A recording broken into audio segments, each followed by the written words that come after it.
En tu palabra seremos edificados más. Según tu riqueza, según tu deseo, de que seamos transformados hasta ser piedras preciosas, hasta ser los componentes de la nueva Jerusalén, hasta ser esa reina, esa esposa que tú te presentas sin una mancha. Gracias, gracias, gracias. Gracias por esta preciosa noche, esta preciosa madrugada, esta noche que comienza, esta madrugada que no ha llegado y que se vislumbra posibilidades que tú nos has dado, Señor, de conocer más de ti, de tener más de ti, de entrar más en ti, de tenerte más a ti. Lo único que deseamos es tenerte. Lo único que deseamos es tenerte, Señor, íntegro y completo, todo para nosotros. Llénanos con tu presencia esta madrugada, llénanos con tu presencia esta noche, llénanos con tu presencia todo este tiempo que vamos a pasar aquí contigo. Aleluya. Que esta visita a esta honorable ciudad y el acompañamiento a estos lindos y nuestros preciados hermanos, sino para que tú cumplas cada vez más tu propósito en ellos y en nosotros. Que tu iglesia sea edificada, Señor, completamente. Que tu cuerpo sea edificado completamente, Señor. Gracias, gracias, gracias, gracias, Jesús. Gracias, Jesús, gracias, Jesús.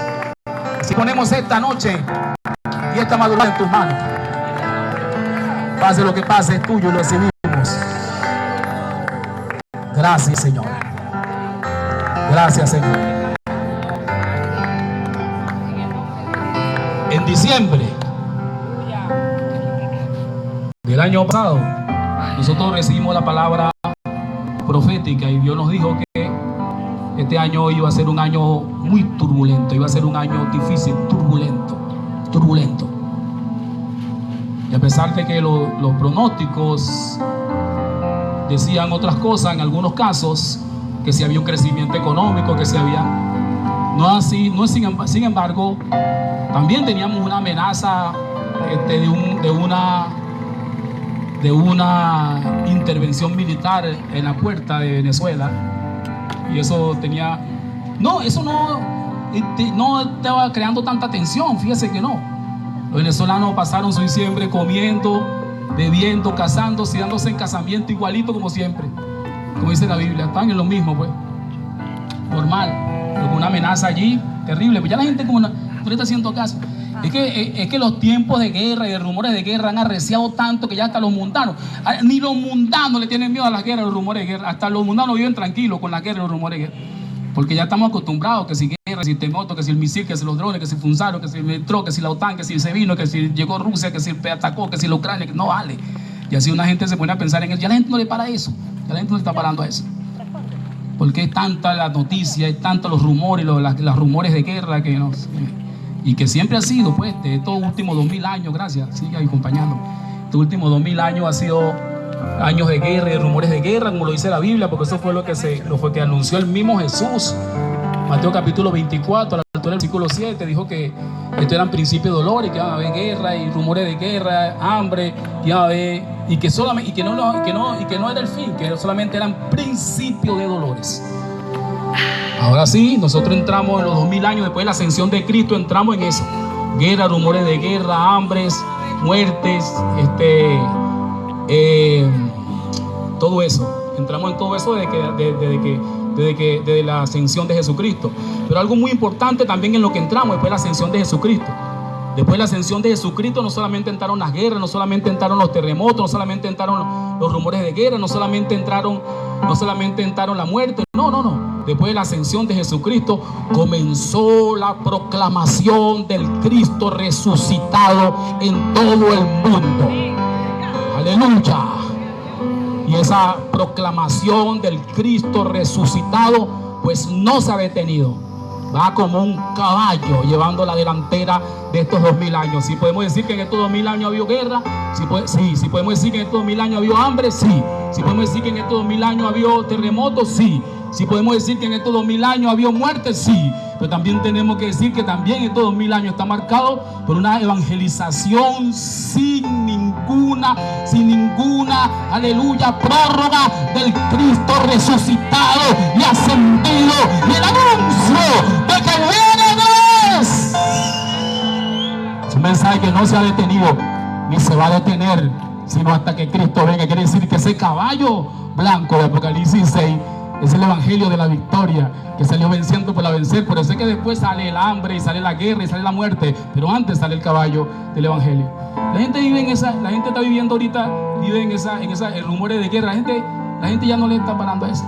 Ahora, cuando Dios nos advirtió, finales del año pasado, en diciembre, que era un año, iba a ser un año turbulento, entonces rápidamente Dios también nos dio la orientación de que teníamos que estar velando. La orientación y lo que Dios nos ha dicho en estos últimos años es que tenemos que estar velando. Pues, parece que el requisito especial para que los hermanos, oiga bien, para todos los hermanos, oiga bien todos los hermanos, y si algunos nos visitan de otras congregaciones, saludos, y en algún momento van a tener un tiempo para que nos saluden ustedes, también son acá y compartan con nosotros la palabra, sería muy bonito, gloria al Señor. Fíjese una cosa, si hay un requisito para estar con Dios, si hay un requisito para estar con Cristo, si hay un requisito para ser arrebatado por el Señor cuando Él vuelva, es único y exclusivamente ese, que estemos velando. Eso es lo único que Él dijo, que debíamos estar velando, que debemos estar velando. Advirtió: si el padre de familia sabe a qué hora viene el ladrón, velaría y no dejaría minar su casa. El único requisito es que está velando. Los evangélicos no deben estar durmiendo por allí, ni hablando camonería, porque mientras que estamos en un año turbulento, se la siguen predicando un mensaje de prosperidad, que hay que tener plata, que hay que tener dinero, que hay que tener yo no sé qué. Vamos a ver qué plata les sirvió, qué plata les sirvió a los que estaban celebrando. Vamos a ver si la plata les sirvió a los que estaban celebrando vamos a ver si la plata les sirvió. Lamentablemente, no quiero decirlo, pero voy a tener que decirlo, porque ya me estoy empezando a atrever a cosas, pero las dos es donde estoy más alzado. Aló, ahorita estoy en modo avión. ¿Están aquí o se fueron? A las 2 es que estoy más alzado, pero a las 2 y entonces empieza a decir cosas. Vamos a ver qué plata le sirvió a los que están en el euro, yo no sé qué cosa, de 5 estrellas cuando vino el terremoto. Vamos a ver qué plata le sirvió a los japoneses ahorita con el terremoto de 7.5 que acaban de sufrir. Vamos a ver qué plata le sirvió, qué plata sirvió allá en Turquía y en Siria, en los terremotos de los años anteriores, donde se cayeron más de 10.000 edificios. Vamos a ver qué plata les sirvió. Hermano, esto no es un asunto de plata, y los evangélicos no deben estar pendientes de una cosa, y entonces salen los voceros ellos que se llaman apóstoles, que no, que la prosperidad, ¿de qué le sirve la prosperidad a un hombre? La Biblia dice que Dios le habló a un hombre próspero y le dijo, cuando el hombre próspero dijo: yo voy a juntar mis 2 graneros, voy a juntar 2 graneros y voy a hacer uno grande, y así voy a ser un súper empresario de los más acaudalados de aquí, y me voy a gozar. Y así lo hizo, juntó los 2 graneros y formó esa tremenda empresa. Y después que la formó, vino la muerte a buscarlo. El episodio lo contó el mismo Jesús y le dijo: hoy vienen por tu alma, ¿qué vas a hacer con la empresa? ¿Aló? ¿De qué le sirve al hombre si gana el mundo y pierde su alma?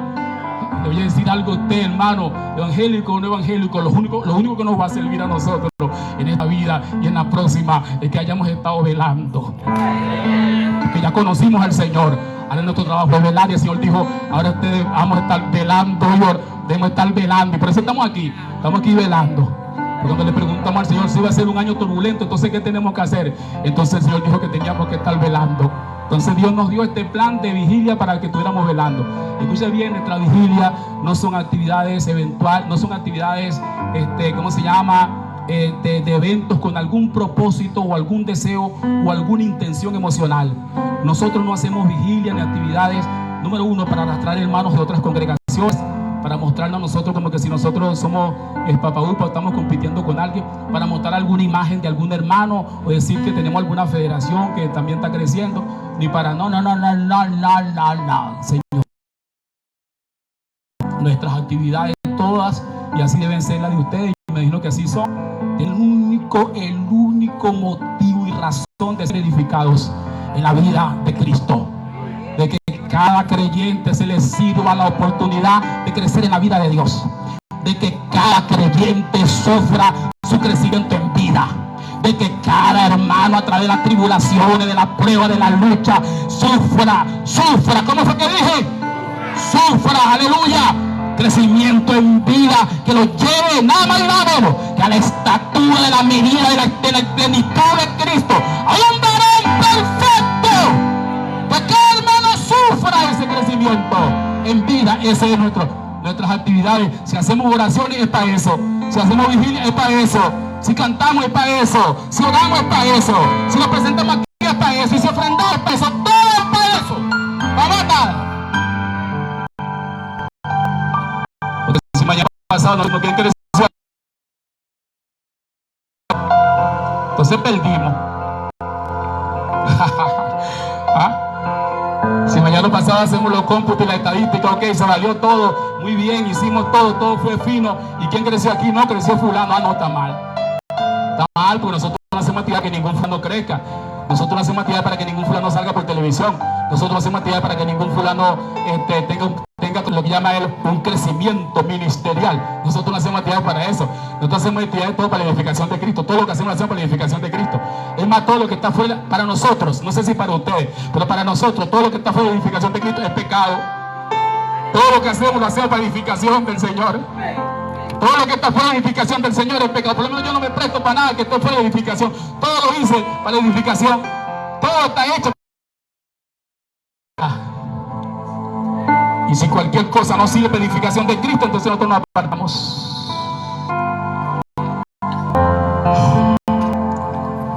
Pero qué turbulento ha sido este año. Comenzamos el 3 de enero, como usted sabe lo que pasó ese día. El secuestro. Bueno, yo no sé que ustedes están de acuerdo si fue un secuestro o fue una extracción. Porque ahora el pecado lo computa el anticristo. O sea, el anticristo es el que dice qué es lo que es pecado y qué es lo que no es pecado. El secuestro, esto es una extracción, entonces es una extracción. Porque el anticristo dijo que es una extracción, es un secuestro. Entonces el anticristo dice que es un secuestro, el anticristo les dice qué es lo que es y qué es lo que no es. Seré manga y mayosa. Deriva más. De aquí a un ratico más el mundo va a estar absolutamente polarizado en dos polos. En dos bandos, el bien y el mal. De aquí a un ratico más. Todavía hay personas, todavía puede ser que hayan personas que no han entrado, pues, que están ahí todavía. Puede ser, digo yo, quizás. Pero de aquí a un ratico más el mundo está completamente polarizado entre el bien y el mal, claro y raspado. Los que aceptan al anticristo y los que no lo aceptan. Punto. De un ratico más y el mundo se divide en esas dos partes. Mateo capítulo 25, cuando Jesús vino, dice la Biblia que cuando Jesús viene, Mateo capítulo 25, el mundo está dividido en dos sectores. Dice la Biblia que Jesús lo divide en dos partes. Dice que pone a los cabritos del lado izquierdo, a las ovejas del lado derecho. ¿O cómo es? Dice que lo divide el mundo en cabritos y ovejas. Caballero, y no hay más nadie. De aquí a un ratico más el mundo se va a volver así. Un cabrito y dos ovejas. Porque de aquí a un ratico más el mundo entero va a estar o aplaudiendo al anticristo o rogando por la venida del Señor.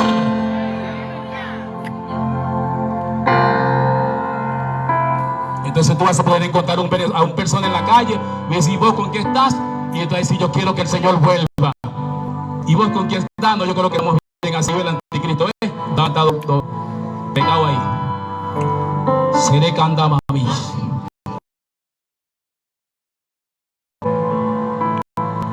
Bueno, este evento nos sorprendió.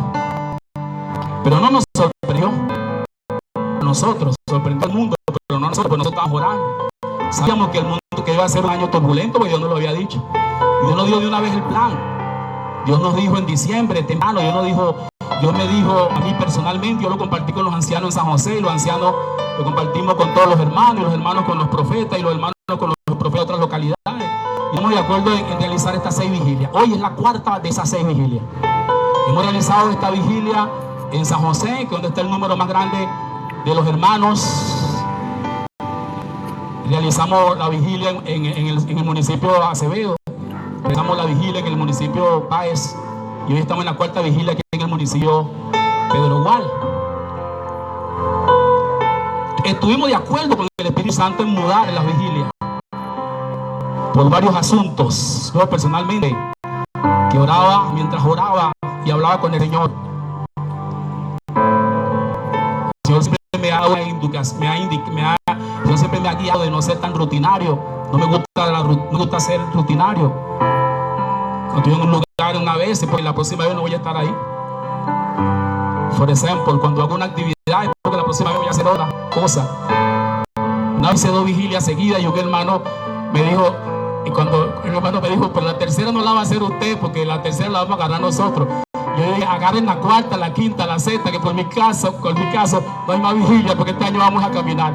Y ese año hicimos 21 caminatas de oración en todo el pueblo. Caminamos a las 3 de la mañana. ¿Están aquí o se fueron? ¿Cuántos se acuerdan de eso, los de San José?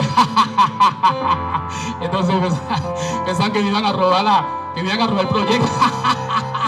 La gente que le gusta robarse los proyectos. A Dios nadie le roba los proyectos, porque Dios no tiene proyectos. Las cosas de Dios son como el espíritu, que tú no sabes ni a dónde viene, ni para dónde va, ni de dónde sale. Alábalo si tienes ánimo.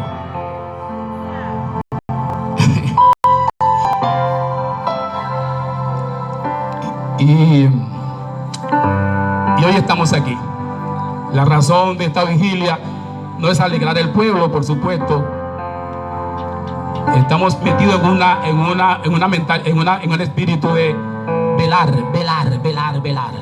Estamos seguros que muchas cosas Dios va a decir hoy a nuestro espíritu poderosa, y vamos a ser muy edificados.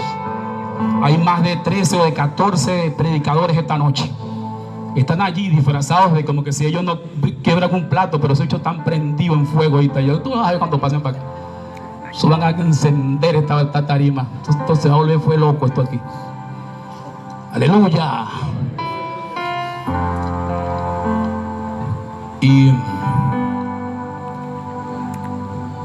quisimos compartir ese velar con ustedes, principalmente con los hermanos de acá, con los hermanos que están acá viviendo la vida de la iglesia. Honestamente, nunca pensamos que iba a ser tan difícil este año. Estamos empezando el año, no sabemos qué más cosas viene. Hay que estar velando por todas las cosas que involucran esa situación de la venida del Señor. Cuando se le habla a la gente de la venida del Señor, la gente piensa que el Señor vino, pum, y ya, que el Señor vino, pum. La gente no sabe, mucha gente no sabe que hay miles de acontecimientos ligados a la venida del Señor. Por ejemplo, empezar por ahí. Otra cosa, la gente no sabe, mucha gente no sabe, la mayoría de la gente no sabe que hay 7 años de acontecimientos puntuales ante la venida del Señor, ante la venida visible del Señor, o de la paruxia, porque la venida del Señor está dividida en 2 aspectos. Uno es el aspecto invisible, otro es el aspecto visible. Él como ladrón es invisible para arrebatar a su iglesia, pero como rey es visible para poner sus pies en la tierra y apresar y asesinar y lanzar al lago de fuego al anticristo y al falso profeta y a las naciones que lo acompañan. Ahí es visible, es la paruxia. Una cosa es la paruxia, otra cosa es el arrebatamiento. El arrebatamiento porque son 2 aspectos de su venida. Las 2 cosas suceden en su venida. Entonces, saber de la venida del Señor no es saber 3 cosas, hermanos. Saber de la venida del Señor es saber muchísimas cosas, porque hay 7 años que anteceden la venida del Señor. Porque la Biblia dice textualmente, donde viene cuando suena la última trompeta. La última trompeta, la 7ª trompeta que aparece en Apocalipsis. Imagínese usted, cuando suena la 7ª trompeta, pues ya han sonado las otras 6. O sea, si el Señor viene cuando suena la 7ª trompeta, porque ya han sonado las 6 anteriores. Y las 6 anteriores, le voy a pedir en el nombre de Dios, tarea para su casa, léala. Lea las 6 anteriores, las 6 trompetas primeras, para que usted vea lo que pasa en esas 6 trompetas. Y cuando lea en la 7ª, que es la visible, es la paruxia. Porque es lo que señala Tesalonicenses cuando dice que el mismo Dios de paz con voz de mando, con trompeta de Dios. Y lo mismo lo señala Corinto cuando dice cuando suene la última, cuando suene la final trompeta. Algunos hermanos teólogos del diablo por muchos años se encargaron de decir que esa trompeta no era la 7ª trompeta, que esa trompeta era una trompeta que sonaron, que esa trompeta, ¿sabe lo que dicen algunos hermanos? Que esos hermanos, bueno, si nos da tiempo, no tenemos tiempo hoy. ¿Cuántos saben que tenemos tiempo hoy? Para hablar algunas cosas. Gloria al Señor. Esos hermanos, yo no digo que esos hermanos se vayan allá a la quinta paila, claro que no, pero si van a llegar cerquita, porque la Biblia dice que van a ser salvos, pero así como quienes pasan por el fuego. Quiere decir que pasan cerca del fuego. ¿Aló? ¿Están aquí o se fueron? Dice que se salvan, pero como si pasaran por un muro de fuego. ¿Qué muro de fuego es ese que habla allí Corinto? Ay. Entonces uno dice, no, eso no van a ir al infierno. Claro que no. Ni van a tampoco entrar en el lago de fuego. Claro que no van a entrar en el lago de fuego, pero sí pueden sufrir el daño de la segunda muerte. Porque cuando el Apocalipsis 3 dice, cuando Apocalipsis 2 y 3 habla del daño de la segunda muerte, no de la segunda muerte, sino del daño. Quiere decir que hay muchos hermanos que aún perteneciendo a la iglesia, porque Dios está hablando a la iglesia, van a sufrir el daño de la segunda muerte. ¿Aló? Es como que usted lo choque un carro, que Dios no lo quiere, Dios no lo quiere, y ¡pum! Lo bombea y usted cayó allí y sí vivió de casualidad. Vivió de casualidad, pero sufrió un daño para morirse. No, amén, o sea, amén. Así le va a pasar a esos hermanos. No van a entrar en el agua de fuego, pero van a sufrir el daño. Es como decía el hermano Don Yulán una vez lo leí, creo que yo sí lo leí, que decía que es como cuando los verdugos que tiraron a, los que saben de Biblia aquí, los verdugos que tiraron a Saldrán, Mesaya, Abednego al fuego, ¿no? Al lago, al horno de fuego. Dice que los verdugos que lo llevaban, dice que se quemaron. Ellos no entraron al horno de fuego, pero se quemaron. El resplandor los quemó. Es el daño. El daño de la segunda muerte lo van a sufrir hermanos que no van a entrar en la segunda muerte, por supuesto que no, pero van a llegar cerquita. ¿Por qué van a llegar cerquita? Por ese tipo de cosas. Por ejemplo, esos teólogos que hacen yo no sé cuántos años engañaron a la mayoría de los evangélicos diciéndole que esa trompeta era una trompeta que se refería a la trompeta de los judíos, a la trompeta que sonaban en las fiestas judías cuando había una reunión. ¿Qué te parece? Ahora, ¿de dónde sacan ellos ¿de dónde sacan ellos eso de aquel contexto para presentarlo en Apocalipsis, chicos? Cuando ya ni siquiera Israel existe ya en Apocalipsis como nación, pues como reino. Entonces es demasiada maldad. Las únicas trompetas que aparecen en el Nuevo Testamento son las trompetas de Tesalonicenses, la de Corinto y la trompeta de Apocalipsis. Y la última trompeta tiene que ser esa séptima trompeta. Y si el Señor es visible en la séptima trompeta, quiere decir que los que estaban aquí abajo, sean evangélicos o no, vieron las 6 primeras. Y las 6 primeras, escuche bien lo que le voy a decir, las primeras 4 es una suspensión del privilegio de la alimentación en el mundo. Léalo bien. Dice que la primera trompeta hace un daño sobre los árboles, la segunda trompeta hace un daño sobre los ríos, la tercera trompeta hace un daño sobre las embarcaciones y la cuarta hace un daño sobre el sol. Léalo bien para que usted vea. Los árboles, alimentación. Los ríos, alimentación. Hello, quiere decir que Dios empieza a suspender el privilegio de la alimentación en el mundo antes que Jesús sea visible. Y eso ya está sucediendo. ¿No ha visto la televisión?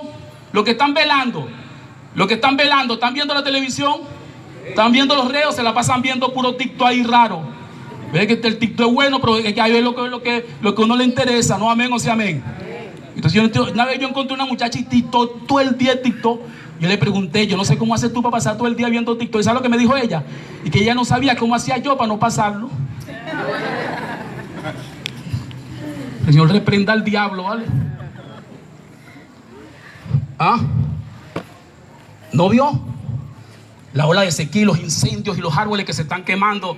Y yo no sé qué parte del agrícola en Francia, en España, en Canadá, bueno. ¿Veo el desastre que está pasando ahorita?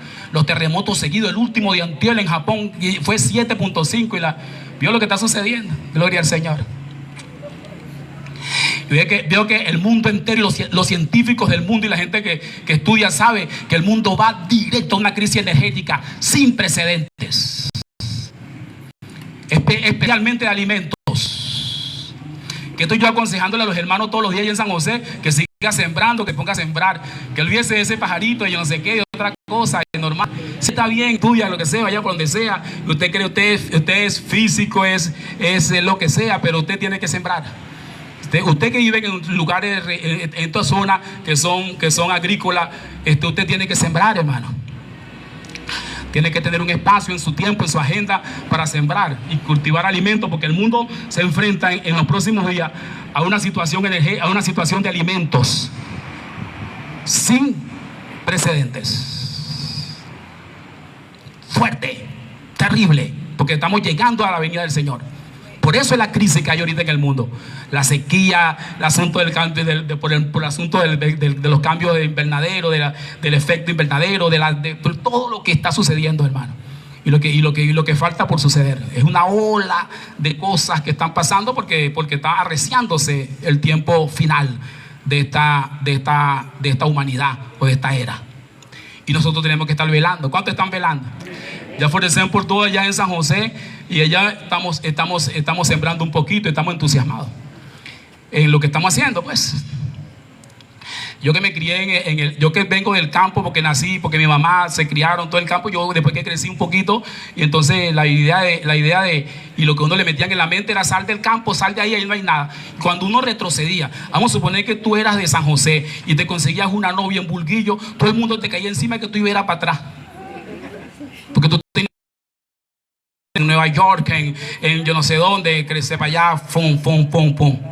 ¿Ves? Así sí tú ibas creciendo y eso sí era un adelanto, un crecimiento. Entonces tú llegabas al pueblo con una noviecita de allá de Guatire, oye, va adelantándose, por lo menos va por Guatire ya. ¿Aló? Y entonces, mientras tanto, uno iba dejando el campo solo.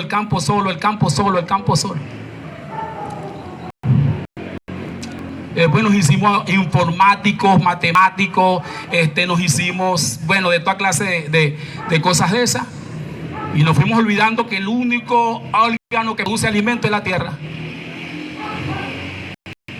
Y que si una persona no sabe sembrar, pues está incompleto. Sobre todo aquí en Upira o en Barlovento. En Barlovento, una persona que no sabe sembrar está incompleto. Debería tener por lo menos una línea de cosas allí que sabe que va a traer los resultados. Gloria al Señor. ¿Cuántos están velando? Aleluya. Y sabíamos que iba a ser un año difícil. Y wow, qué difícil comenzó. Apenas esto está empezando. Hermano. No sabemos qué va a venir, pero yo creo que todos los hermanos es que debemos estar velando. Amén. Por eso lo hemos metido fuertemente en la edificación de la iglesia. Y este regalo que traigo yo hoy a usted, en el nombre del Señor, y que debemos compartir hoy, este alimento que debemos comer hoy, gloria al Señor, que está visto en el Evangelio de Mateo. El Evangelio de Mateo es un evangelio, como todo el Evangelio de Dios, es un evangelio fácil de entender. El Evangelio de Dios es un evangelio fácil de entender porque Dios precisamente ha traído su evangelio, su palabra, precisamente para eso la ha traído, para que nosotros la entendamos todo. Y por eso todo es tan fácil en el Evangelio de Dios.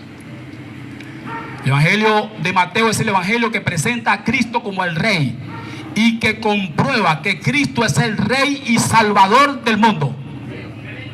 Por eso es que cualquier discusión de ese tipo usted tiene que ir al Evangelio de Mateo. Una vez yo supe que un hermano había discutido con una persona que era judía y el judío decía que no, que Cristo no es el Salvador, y él decía que sí es el Salvador. Yo le decía, pero tú no debes discutir con un judío de nada ni con nadie. Cuando alguien te diga que Cristo no es el Salvador, tú tienes que ponerlo a leer el Evangelio de Mateo. Tú tienes que ir con él al Evangelio de Mateo. Es más, tú no debes discutir con él, tú debes presentar el Evangelio de Mateo y decir, lee el Evangelio de Mateo, después hablamos. Porque cuando ellos no tienen el Evangelio de Mateo al frente, hasta se alzan y se burlan. No hace mucho yo vi a un judío por las redes diciendo, pero es que en ninguna parte de la Biblia, el Antiguo Testamento dijo que nosotros necesitábamos un Salvador. Pero es que en ninguna parte de la Biblia, el Antiguo Testamento, el Torá, yo no sé qué, dice que tal cosa. Pero es que en ninguna parte de la Biblia, decía él eso, el judío, el sábado. Y yo no estaba ahí, pues si yo hubiera estado ahí, cierro la conversación y le digo, no vale, léete el libro de Mateo y después hablamos. Léete el libro de Mateo y después hablamos. Porque el libro de Mateo cita el Antiguo Testamento. Durante todo el libro de Mateo, Mateo citaba el Antiguo Testamento para comprobar que Jesús era el Mesías. No sé si alguien me está entendiendo. Pero sé que el Evangelio de Mateo comprueba sin ninguna duda de que Jesús era el Mesías. Incluso el Evangelio de Mateo comienza haciendo una comprobación sencilla de que Jesucristo es el Mesías, dando la genealogía de Jesús y aclarando el punto de que Jesús era el Mesías, no solamente porque Jesús se presentó el mismo año que había predicho el profeta Daniel. Primero, Jesús se presentó el mismo año que había predicho el profeta Daniel, es decir, 483 años después del edicto de Ciro, para que regresaran a construir a Jerusalén. 483 años, ¡pum!, apareció Cristo, caballero. Estaba en la fecha. ¿Cuántos están aquí hoy? Profética. Y eso está ahí, pues lo compramos con Mateo. Ahora, no solamente eso, sino que Mateo y Lucas sobre todo, pero Mateo cierra todas las puertas explicándole a todos los judíos del mundo de que Jesús venía de la línea, cerraba la línea genealógica que había descrito las escrituras. Y por eso es que Mateo empieza hablando de la genealogía. Y entonces Abraham engendró a Jacob, y Jacob engendró a Isaac, engendró pam, hasta que llegó a José. Y José, esposo de María, de quien vino el Cristo. Entonces cuando tú leías eso, un judío, el judío decía, bueno, pero la línea, pero de pronto algún judío podía decir, no, pero es que José no era el de la línea, el de la línea era María. Entonces por eso está el evangelio de Lucas, porque Lucas presentó una genealogía diferente a la de Mateo, y Lucas no presentó a José como el de la línea, sino a María. Lo que pasa es que cuando María se hizo esposa de José, José absorbió la primogenitura de María, y por eso es que José venía de la descendencia de David a través de Jonatán, a través de Salomón, y venía de la descendencia de David a través de Natán. O sea, José venía de la descendencia de los dos hijos de David, de manera que en José, no sé si alguien me está entendiendo hoy, José cerraba o sea, nadie podía decir, el Mesías no tenía por qué venir de Salomón, tenía que venir del otro hijo de David llamado Natán. Porque si decía así, si un judío decía así, entonces tú le decías así, pero es que José viene de la línea de Natán también. No, pero es que también José se cerró todo. O sea que nada más con la genealogía ya ellos tienen que quedarse callados. Nada más si ellos hubieran estudiado la genealogía de Jesús. Nada más cuando ellos leen la genealogía, nada más con eso tienen que descubrir que Jesús es el rey que ellos esperaban y que ellos no aceptaron, pero que nosotros aceptamos. Ese sigue siendo nuestro Salvador, nuestro único y verdadero y suficiente Salvador para siempre. Aleluya. Por eso cuando usted lee el bosquejo de Mateo, usted se da cuenta de lo sencillo que es. Porque suceden 4 cosas en el evangelio de Mateo.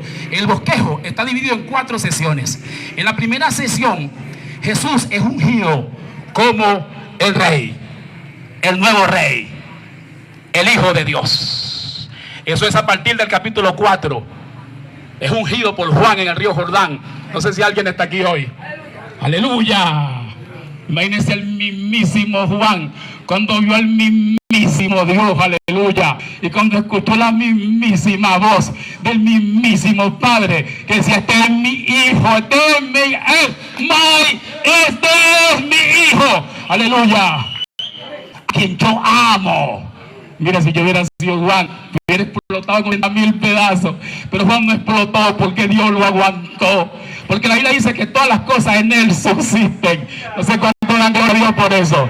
Pero era suficiente para reventarse, para explotar. Era suficiente para explotar. Si está a punto de explotar yo esta noche. Y me está el pobre Juan, cuando vio al mismísimo Hijo de Dios sentándose en el mismísimo río Jordán. Ese día Jesús fue ungido como rey absoluto y único de nosotros y del mundo y del universo. No sé quién está aquí hoy. ¿Quiénes adoran a ese Dios, a ese rey? Aleluya. Ese mismo día, ese mismísimo día, Juan vio cuando los cielos se abrieron y el Espíritu Santo descendió como en forma corporal, como una paloma, y posó sobre Jesús y lo ungió como rey. De ahí comenzó una cosa nueva, hermano, porque ya comenzó a funcionar Jesús como el rey ungido de Dios. Eso es a partir del capítulo 4. Pero luego leemos, porque a partir del gloria al Señor. Estoy adelantado. Primero es ungido. Dígale al que está solo, hombre que no pela por la chuleta, no es un hombre completo. Gloria al Señor. Ahora sí. Gloria al Señor. En el 13 ungido. En el 4 comienza su ministerio. Cuando Jesús comienza su ministerio, en el capítulo 4 de Mateo, estoy hablando del bosquejo. Y después que hablé del bosquejo, voy a entrar a donde quiero entrar. Y está temprano, esto es normal. Hoy salimos de aquí a las 6 de la mañana. Y el que salga antes, pues tiene que pagar la salida. Porque aquí no pagamos en la entrada, aquí pagamos es a la salida. My God. En el 13 es ungido. En el 4 comienza su ministerio como rey. My God. pero en el 12 es impresionantemente rechazado por los judíos. Es rechazado por los judíos de una manera pero impresionantemente rechazado, al punto de que en ese capítulo 12 los mismos judíos lo llamaron Belcebú. Lo acusaron de que Jesús echaba fuera demonios por Belcebú, por el diablo. ¿Qué le parece? Lo acusaron de ser del diablo. ¿Qué te parece? Al rey, a Dios. ¿Qué le parece? Los judíos se fueron, que están aquí hoy. Gloria al Señor. El 28 finge como victorioso. Y el 28 es victorioso. Entonces es ungido, ejerce su ministerio, es rechazado y finalmente tiene la victoria. Nosotros estamos ubicados para el día de hoy en el capítulo 21. Porque en el capítulo 21, que son los capítulos donde empieza a morder la enseñanza, empieza a darnos una luz con respecto a este tiempo, ahorita, el que estamos viviendo. Entonces, en ese 21 aparece la relación que hay, la relación definitiva. ¿Cómo fue que dije? ¿Es definitiva o definitiva? Así es, gracias, profesores. En ese capítulo 21 aparece la relación definitiva entre Cristo, Israel y la iglesia. Otra vez, diga conmigo, Cristo, Israel y la iglesia. Esa definición, eso que está ahí, es definitivo, es la palabra, ¿no? O definitorio. Broma, como ustedes entiendan. Igual. Ahora, diga, ¿cómo fue que yo dije? Definitivo. ¿Fue que dije? Definitivo. Sí, porque hay hermanos por ahí que, por ejemplo, una vez escuché un hermano, y a mí me molesta cuando escucho un hermano diciendo una cosa así. Pero que es lanzarlo una vez para el muro ese de fuego que le hablé hace ratito. En la iglesia actual no hay tal cosa, o hay tal cosa en la iglesia actual. O sea que lo que dice la Biblia no es definitivo. Hay algo actual. La iglesia se actualizó. Esto es fin de mundo. La iglesia se actualizó. O sea, entró una revolución en la iglesia izquierdista. Llamaron una Asamblea Nacional Constituyente. Hicieron una reforma de los conceptos, no entiendo. Entonces la gente empieza a discutir que si en este tiempo hay apóstoles, que si no son. Entonces hay unos que dicen, no, ahorita no hay. Ahorita no hay. No, pero y ahí aparece. Eso era antes sí había. ¿Y cuándo se actualiza? O sea, cuando la revolución bolivariana también actualizó.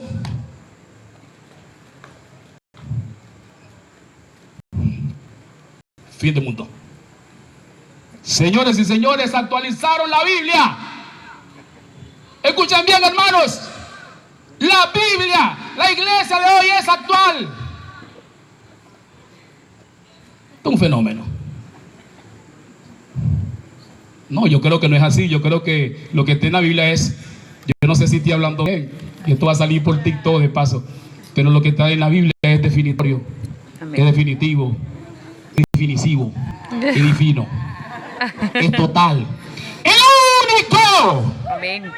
No hay más nada. Por eso que yo soy creyente, soy el mismo creyente soy, de ayer y de hoy y de mañana y por los siglos de los siglos, porque el mundo pasa, pero la palabra de Dios no pasa. Amén. Permanece para siempre. Amén.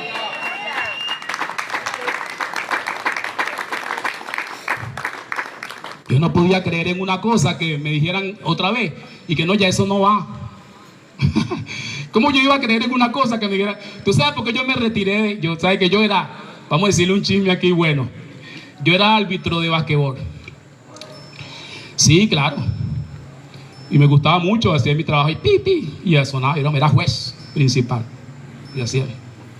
Y entonces me retiré por un tiempo. Y un día vine y ya no sacaban de lado, sacaban era del fondo. Y no había dos arriba. sino que una flecha decía que el equipo sacaba y no había güey. Entonces una gente que me conoce, profesor, encárguese. ¿Y cómo me voy a encargar si esto es otra cosa? Ya yo no puedo aquí. Si el evangelio cambia, entonces los pastores quedaron anulados, los profetas, los escritores, la Biblia, todo quedó anulado. Hermano, en el evangelio nada cambió, nada se actualizó, es lo mismo. Gloria al Señor. Si habían apóstoles en el pasado, si hay apóstoles en el futuro.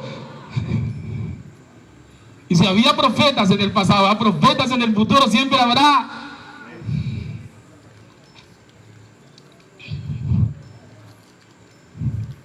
Ahora diga otra vez conmigo, si usted quiere hablar bien, definitivo.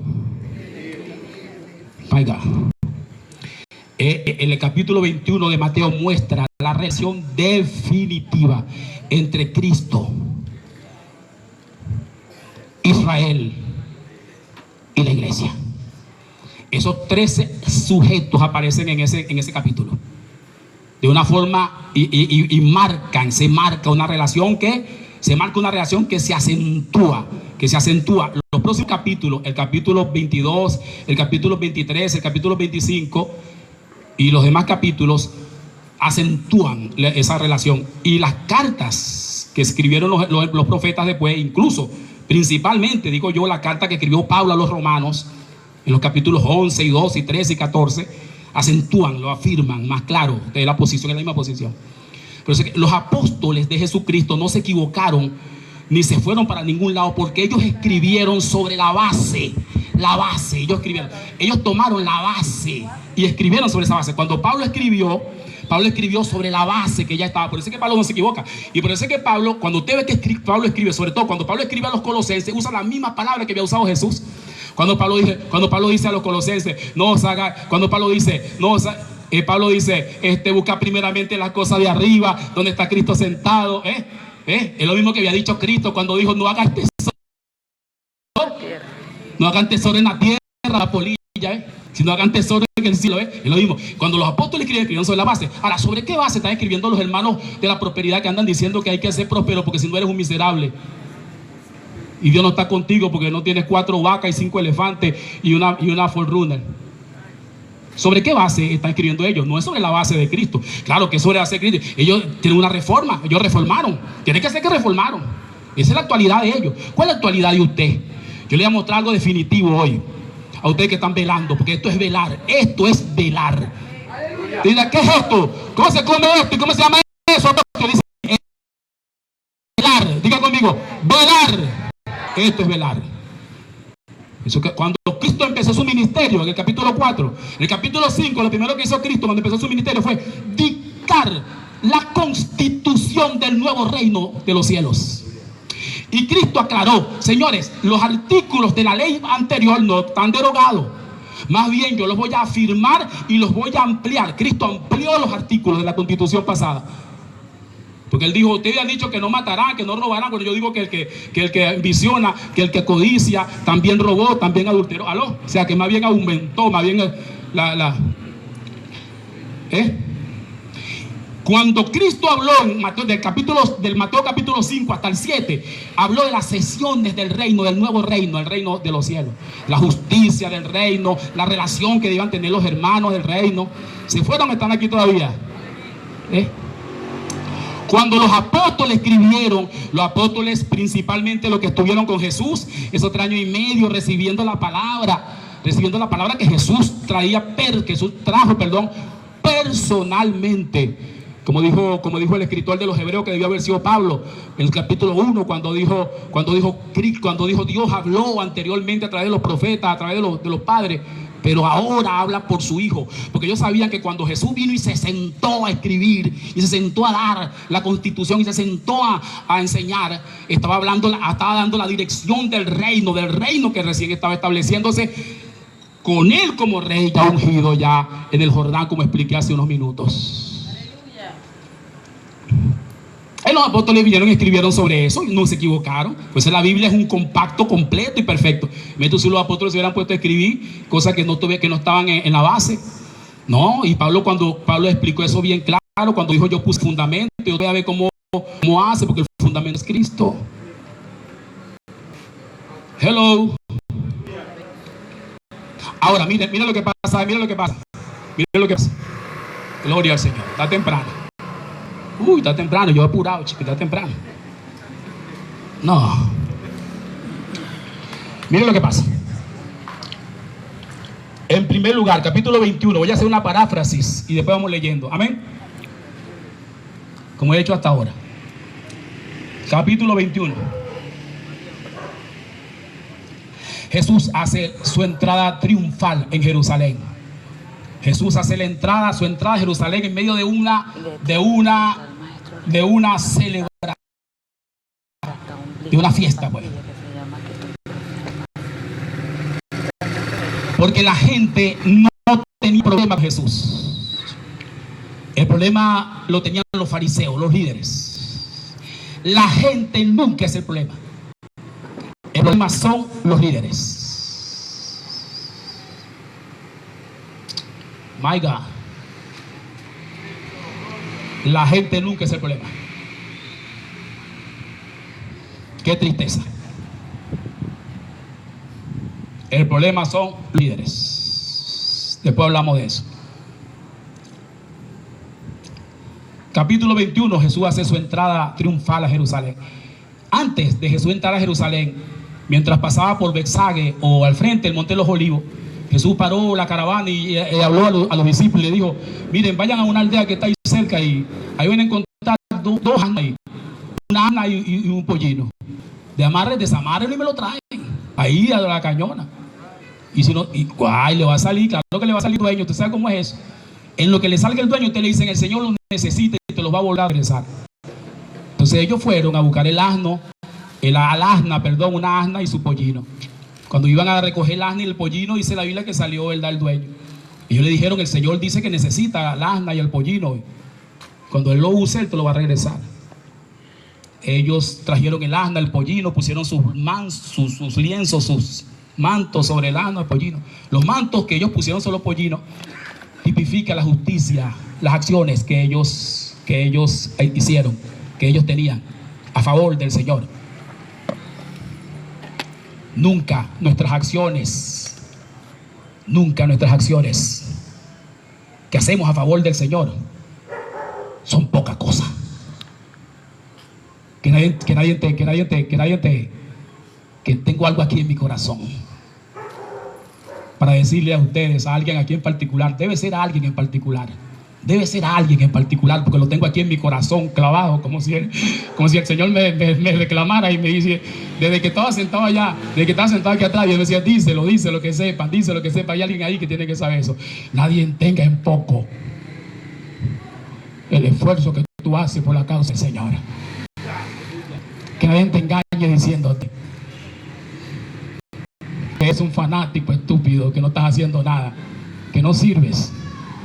Que nadie te engañe diciéndote que tú no vales. El Dios no puso ese día a una forerunner del año 2030 para entrar en Jerusalén. Mandó a buscar un asna y un pollino. La obra nunca va a ser algo la obra de Dios nunca va a ser algo pomposo, nunca. Porque la obra de Dios va a recibir los esfuerzos tuyos. Y los esfuerzos tuyos puede ser que en cualquier parte no valen nada, pero en la obra de Dios sí valen todo. Porque Dios tiene planificado sentarse arriba de esas obras. Cuando ellos pusieron su manto sobre las burras y sobre el burrito con que Jesús entró en Jerusalén, ellos no solamente estaban reconociendo el ministerio evangélico, porque esa burra y ese asno estaban representando al ministerio evangélico. De repente usted está viendo para acá y no está equivocado. Eso es lo que usted está viendo, eso es verdad. Aquí lo que hay un burro. My God. Yo vine esta noche, allá había ese burro allí. Bueno, pero no está mal. Y es verdad, tú lo que vino a ver fue un burro, y sobre mí tengo obras de justicia que están haciendo ellos. Mira, ponla ahí. Ahí está. Pero no se equivoque, porque sobre el burro y el burrito viene montado el Señor, el Rey. Y si alguien se quedó viendo a la burra y al burrito y dejó de ver al Rey, perdió la fiesta, perdió la fiesta, perdió la fiesta, perdió la fiesta. Lo importante no era el burro, lo importante no era el burro, lo importante no era el burrito, lo importante no era los mansos, lo importante era el Rey arriba del burro. O sea que yo tenía una radio en San José, entonces yo hablaba por la radio, entonces están diciendo que no, yo escucho. ¿Tú escuchas a David Zambrano por la radio? No, está escuchando yo ese bruto ahí por la radio. Ahí está, perdieron todo por estarme viendo a mí. Tienen que ver al Rey, no amén, o sea, amén. Es más, la Biblia dice que Jesús mandó a buscar una burra y un burrito. Ahí está, una burra y un burrito. ¿Por qué? La burra era la iglesia y el burrito eran los vencedores.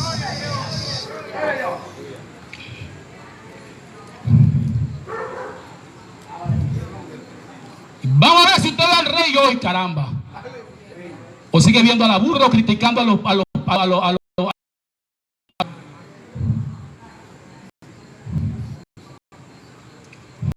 Jesús entró en la burra y el burro montado en Jerusalén. Jesús entró, todo estaba planificado en esa entrada a Jerusalén.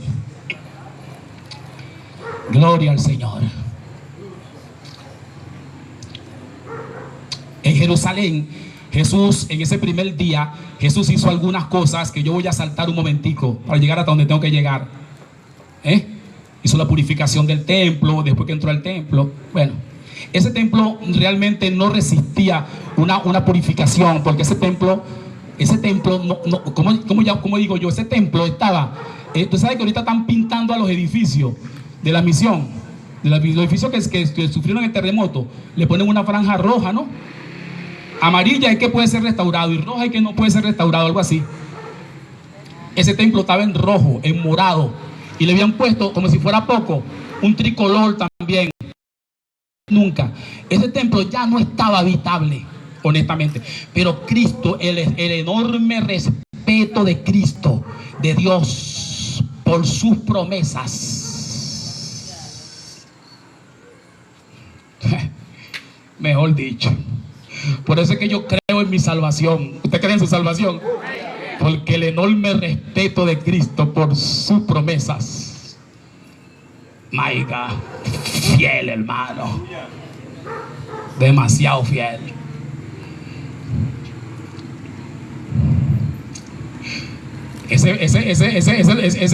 Ese templo ya no tenía remodelación, ya no tenía forma de remodelación. Es más, en la primera de cambio, a la altura del capítulo 24, cuando Cristo por fin habló algo del templo, cuando Cristo habló algo del templo, no es que se le salió, se lo dijo porque tenía que decirle, le dijo bien claro: mire, le voy a decir una cosa a ustedes que no le quepa ninguna duda, aquí, pues no va a quedar ni una piedra sobre otra que no sea derribada.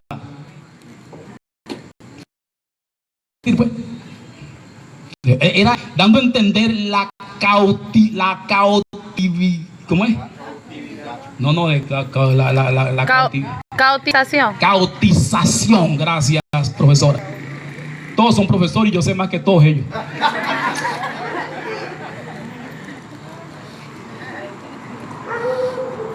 Están pensando que no lo vamos a ayudar más. El estado del templo era tan deplorable que Jesús no podía decir otra cosa del templo. No podía decir otra cosa, sino la inminente destrucción absoluta y total que iba a caer sobre él. Porque ese templo que donde Jesús entró ese día, Mateo capítulo 21, ese templo, ni siquiera era el templo original. Usted sabe que ese templo había sido construido por el rey Salomón. Usted sabe que había sido destruido por los reyes de Babilonia. Usted sabe que ese templo había sido reconstruido por el rey, por Nehemías y los que vinieron con él después de la deportación, después de los 70 años del cautiverio. ¿Aló? Pero ese templo, después que fue construido por Nehemías, sufrió mucha destrucción. Y finalmente, usted sabe, ese templo no quedaba ni siquiera un 20% de construcción allí, hasta que un rey que la historia habla de él más o menos. Usted debe haber escuchado la historia de ese rey, Herodes el Grande, lo señala el rey, lo señala la historia. El rey ese, unos años antes de Cristo, 30 años antes de Cristo. El rey Herodes el Grande fue el que reconstruyó ese templo. Y no lo reconstruyó por causa de Dios, no. Lo reconstruyó porque Herodes el Grande estaba buscando un puesto. Y como él era medio judío, porque tenía un parentesco judío, entonces él estaba buscando la provincia de Judea y que lo colocaran a él como gobernador de la provincia de Judea. Y tú sabes que los reyes de ese tiempo, ellos y todavía de paso, se monumentaban, ellos se hacían precisamente con las obras que hacían.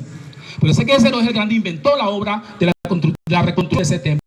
El templo ese que aparece ahí en Mateo 21 lo había reconstruido Herodes. Es más, léalo para que usted vea y revise la historia. Herodes el Grande había construido un templo 10 veces más grande que el que había construido Nehemías. La historia dice, los historiadores dicen que Nehemías había usado como que era un 20, yo no sé cuánto por ciclo de oro, y mientras que Herodes usó 100 y pico. Herodes remodeló el monte Moriah para poder construir el templo, porque el monte Moriah era así, era una ¿cómo se llama? Era una montaña así. Eso le daba poco espacio al templo para construcción. Cuando Nehemías y Salomón construyeron el templo, lo construyeron con un cerro así. Herodes aplanó el cerro, hizo una meseta, de manera que las inmediaciones del templo fueron mucho más grandes que las que habían hecho anteriormente. Es más, Herodes, como ahora tenía una meseta, construyó por debajo pasajes, bueno, sí, cosas que antes no habían. O sea, el templo donde Jesús entró, hermano, no era el mismo templo que había construido Herodes, ya ese templo había desaparecido. Por eso que les digo que Jesús entró en el templo, ya fue bastante bondad de él, amor por los judíos que tenía.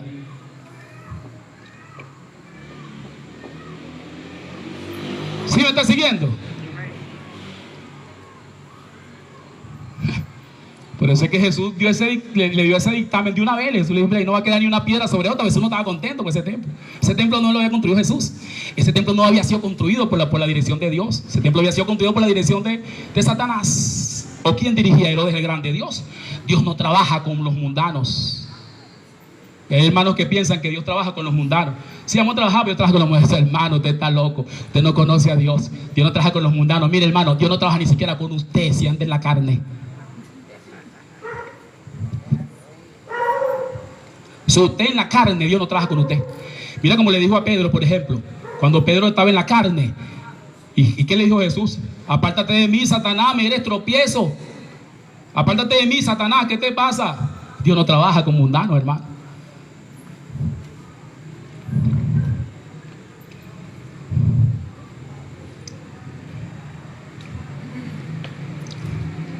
Por eso saltamos ese pedazo allí y llegamos a la siguiente mañana. Porque Jesús, que no es inocente, ese día cuando entra a Jerusalén, purifica el templo, pero cuando llega a las 6 de la tarde, pisa atención por favor, cuando llega más o menos a las 6 de la tarde, la Biblia no dice la hora, pero sí dice que ya iba a ser de noche, cuando Jesús, ese primer día que entra a Jerusalén, cuando llega la tardecita, Jesús se empieza a ver la noche, oye, ya va a llover, la cosa está difícil, no va a haber carro, y le dice a los discípulos, vámonos. ¿Cómo que vámonos? Que vamos a llegar, vámonos. Y los discípulos dicen, pero ¿cómo es eso? Jesús no iba a pasar la noche en Jerusalén. ¿Qué le parece? Jesús le dice a ellos, no voy a pasar la noche en Jerusalén. Estoy parafraseando. Jesús no pasaba la noche en Jerusalén. Jesús no estaba cómodo en Jerusalén. Jesús no pasaba la noche. ¿Cómo fue que dije? Jesús pasaba el día.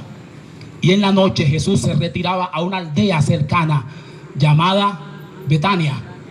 En Betania vivía María, Marta y Lázaro, sus amigos. Jesús salía de la ciudad y se iba donde sus amigos en Betania.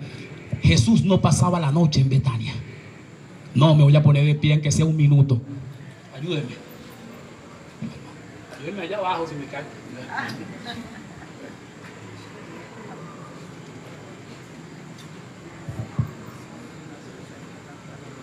¿Qué quiere decir eso?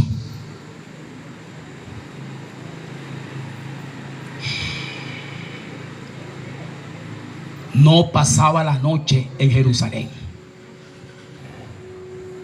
No se sentía, gracias, no se sentía a gusto, cómodo.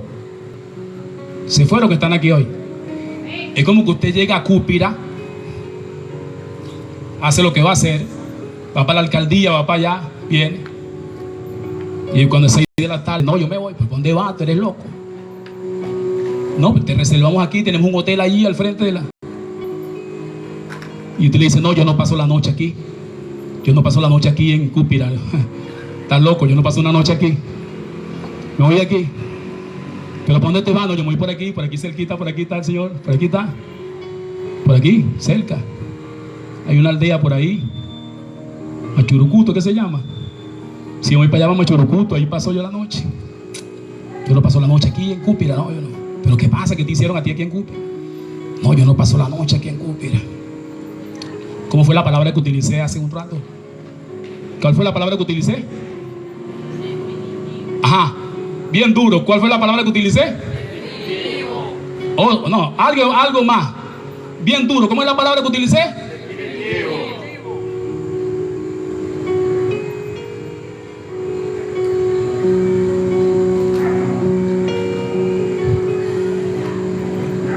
6 de la tarde, vámonos de aquí. Se nos va a hacer la noche, pero ¿qué pasó, Jesús? Pero ya llegamos aquí. ¿Para qué era que veníamos? Tú mismo nos dijiste que para qué era que veníamos. Sí, para qué era que veníamos, todo bien, pero yo no paso la noche aquí. Aquí no me aman, aquí no me aceptan, aquí no me quieren, aquí no está mi gente. Esta gente que está aquí no es mía. Ellos de labios me aman, su corazón está lejos de mí. Yo no ando con ellos, yo no camino con ellos. Yo no podría dormir en paz aquí. Yo no tengo gente aquí. Yo me voy de aquí. Allá afuera, en la aldea que está allá afuera, hay unos amigos míos, me siento bien ahí. Y hay unos buenos vecinos, me siento bien ahí. Sáquenme de aquí, por favor. Y se iba para allá, para donde Lázaro, María y Marta le lavaban los pies, le cocinaban, lo atendían, lo amaban, se sentaban con él, lo escuchaban, lo respetaban, lo querían.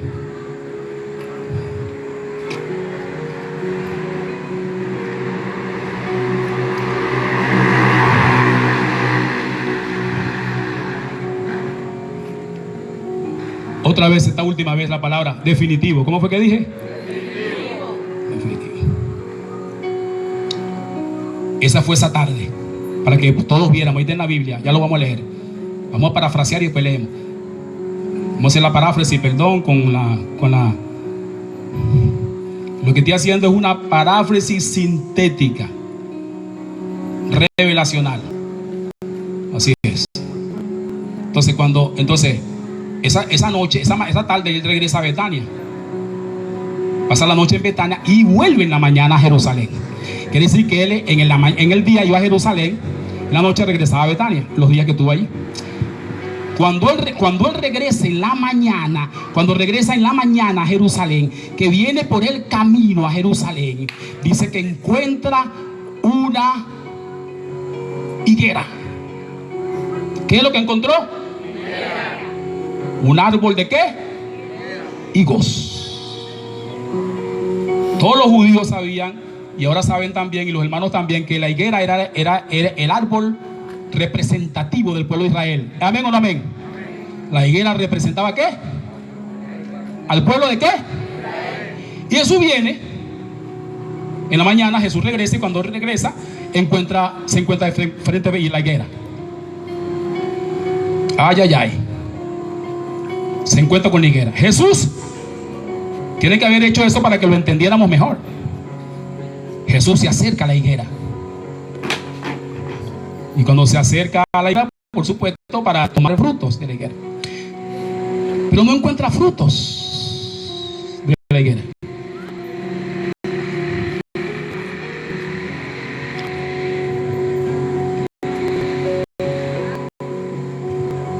La higuera está en el camino, la higuera está frondosa, la higuera está verde, la higuera debe tener frutos, la higuera está ahí para que Jesús tenga los frutos. Jesús tenía yo no sé cuántos años planificando ese viaje,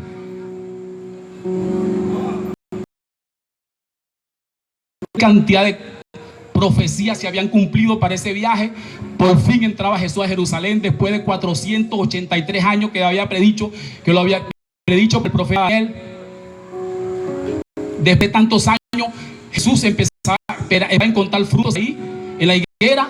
Pero cuando Jesús se acerca a la higuera, empieza a revisar la higuera, hojas, rama, y no encuentra frutos. Entonces Jesús se alarma. Jesús dice: no es posible una higuera tan ingrata, no es posible una higuera tan mala, no es posible una higuera tan perversa, no es posible una higuera que tenga 483 años esperándome y no pueda tener un higo, chico, no pueda tener fruto, ¿vale? No es posible una higuera tan mala, ¿vale? Jesús encuentra la higuera, pero ¿qué higuera más perversa? Eres tú, ¿vale? Y entonces Jesús maldijo a la higuera con toda la razón. ¿Cuántos le dan la razón o no le dan la razón? Jesús maldijo a la higuera. Jesús señaló a la higuera y le dijo: te voy a decir algo a ti, te voy a decir algo a ti. Yo no sé, yo voy a decir esto, y cuando yo diga esto, acabándolo yo voy a decir, usted tiene que decir la palabra que yo dije al principio. ¿Cómo fue que yo dije? Ok, cuando yo termine de decir lo que Jesús dijo, usted dice eso. Jesús le dijo a la higuera es Israel. ¿La higuera quién es? Le dijo a la higuera: mira, higuera malagradecida, ingrata higuera, te voy a decir algo. Sí, ayúdame. Te voy a decir algo. No salga frutos de ti.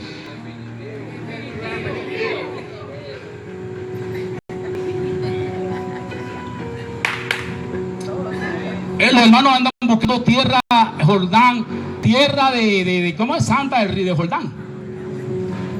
Ahora el Jordán da fruto. Lo que dijo Jesús era definitivo. Los hermanos hacen peregrinación para Israel porque es la tierra santa, y allá van a sanarse. Israel puede matar gente, asesinar niñas en Irán, porque son el pueblo de Dios. Israel es el pueblo de Dios. Va a tener que leer conmigo este capítulo poco a poco esta noche, para que pueda velar, para que pueda aprender a velar. Porque Jesús le dijo ese día, y estamos empezando el capítulo.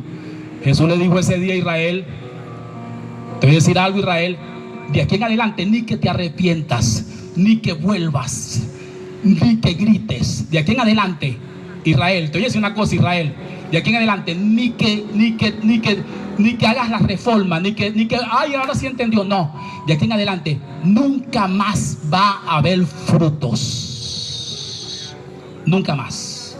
O sea, no me diste satisfacción. Yo vine después de 483 años de la profecía de Daniel.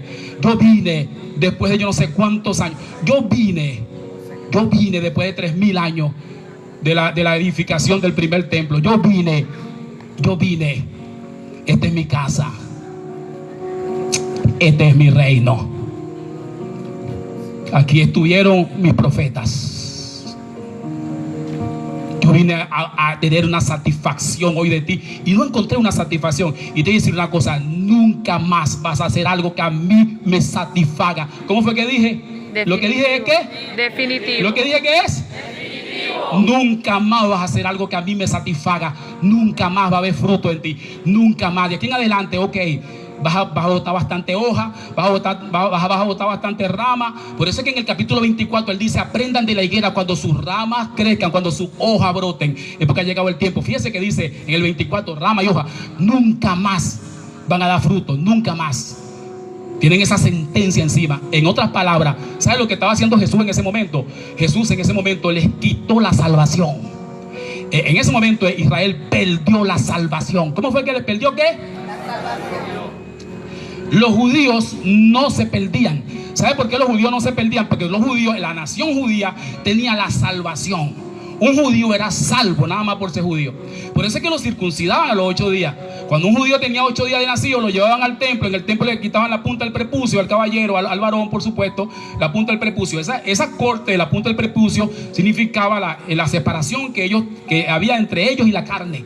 Quiere decir que cuando ellos crecían con el orgullo de que no eran personas normales como nosotros. Nosotros éramos circuncisos, es decir, con su prepucio así completo, sin pararle a nada. Pero ellos no, ellos eran incircuncisos, o sea, ellos tenían un corte. Ese corte decía que ellos no pertenecían al mundo. Quiere decir que cuando un judío nacía ya era salvo. Ese día cuando Jesús los maldijo, cuando Jesús los sentenció, perdieron la salvación. ¿Saben por qué perdieron la salvación? Porque la salvación Dios nos las pasó a nosotros. De ahí en adelante, usted va a ver lo que ellos perdieron, porque cuando usted vea lo que ellos perdieron, usted va a ver lo que nosotros ganamos. Porque cada vez que ellos perdieron algo, nosotros ganamos algo. Ellos perdieron la salvación y nosotros ganamos la salvación.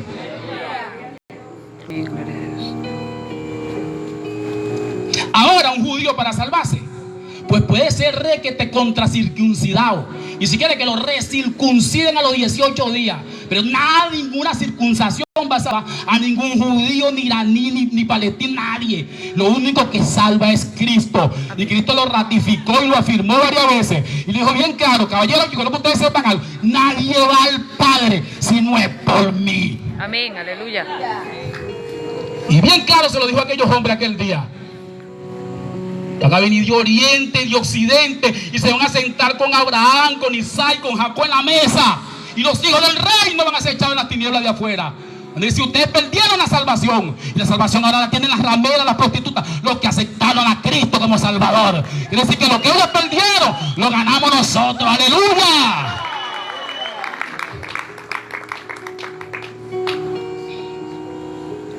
Sí, porque hay muchos hermanos entonces andan con una mezcla, que si Judea, Shalom, que no sé qué, que si ahora un hermano trajo un sofá. ¿Sofá qué se llama? Shofar. Shofar, una broma que la trajo de allá de Judea. No sé dónde Carizo la trajo.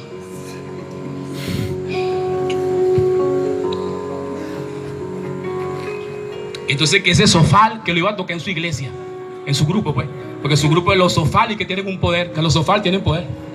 O sea, ellos están mezclados con una cosa, con un ritmo que ya terminó, que ya no existe, y que tiene una sentencia, no de caducidad, sino de maldición encima. Porque Jesús no sacó a Israel, no lo sacó. Si lo hubiera sacado no hubiera habido ningún problema. Lo maldijo. Eso es mucho más. Tremendo. ¿Mucho más qué? Dios me predicaba. ¿Mucho más qué?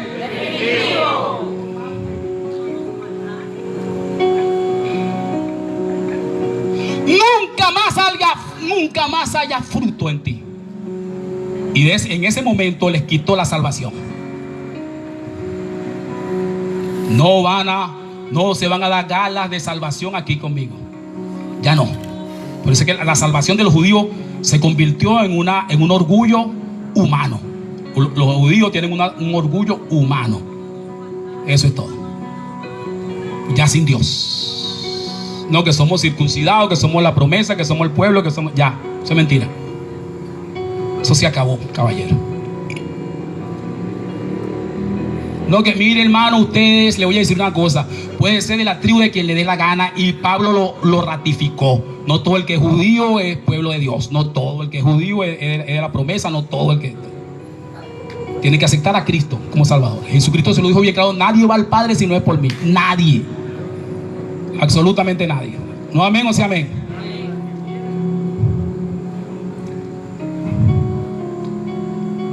Pero Jesús siguió avanzando. Y en ese mismo capítulo 21, lo próximo que hace Jesús les cuenta una parábola. Y le dice: un padre de familia tenía 2 hijos.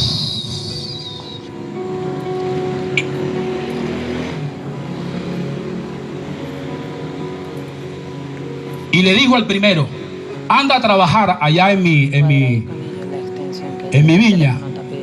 Y él dijo que iba. No, él dijo que no iba. No, yo no voy. Pero después se arrepintió y fue. Entonces le dijo al otro lo mismo: anda a trabajar allá en mi viña, al segundo. Y el segundo dijo: sí, yo voy. Pero dice que no fue. Entonces Jesús le preguntó a los oyentes: ¿cuál de los dos fue el hijo que hizo lo correcto? Entonces ellos le dijeron el primero pues dijo que no iba, pero fue. Entonces Jesús les dijo, así mismo es el asunto. Las rameras, las prostitutas, los publicanos, van primero que ustedes. Van primero al reino de los cielos. Y los hijos del reino van a ser echados afuera. Las prostitutas, las rameras van al reino. Que creen en mí van al reino. En ese momento Jesús estaba quitándole la primogenitura también. Primero les quitó la salvación y después les quitó la primogenitura. Porque ¿qué iban a hacer con la primogenitura si no tenían la salvación? ¿Qué iban a hacer con la primogenitura? Entonces les quitó la primogenitura. Entonces, ¿cuál es el asunto de que ellos hayan perdido la primogenitura? Entonces Dios nos dé luz para entender esto esta noche antes de seguir. Amén. Gloria al Señor. Les quita la primogenitura. Y cuando les quita la primogenitura, les quita el derecho, les quita la herencia, es la palabra correcta. La herencia, los despoja de la herencia. Primero le quitó la salvación y después les quitó la herencia.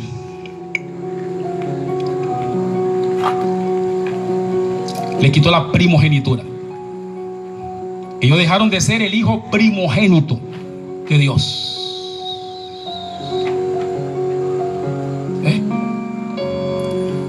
Y esa primogenitura Dios se le entregó a la iglesia. Amén. De manera que quien toma la herencia ahora es la iglesia. Amén. Como es el hijo primogénito, la iglesia es acreditada y era legalmente señalada y acreditada para tener la herencia. La iglesia es la que puede tener la herencia.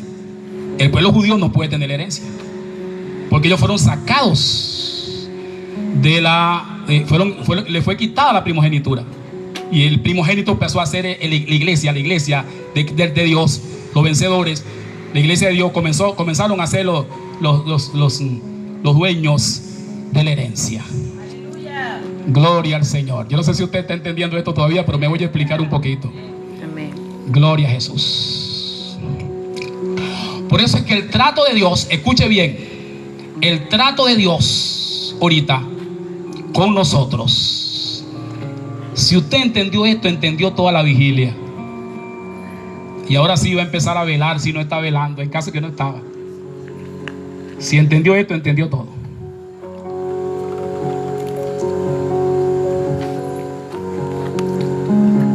Todo el misterio y el asunto de la vida de la iglesia, de la vida cristiana, todo el asunto, todo, es que usted tome su herencia. El sentido de todo esto es que usted tome su herencia.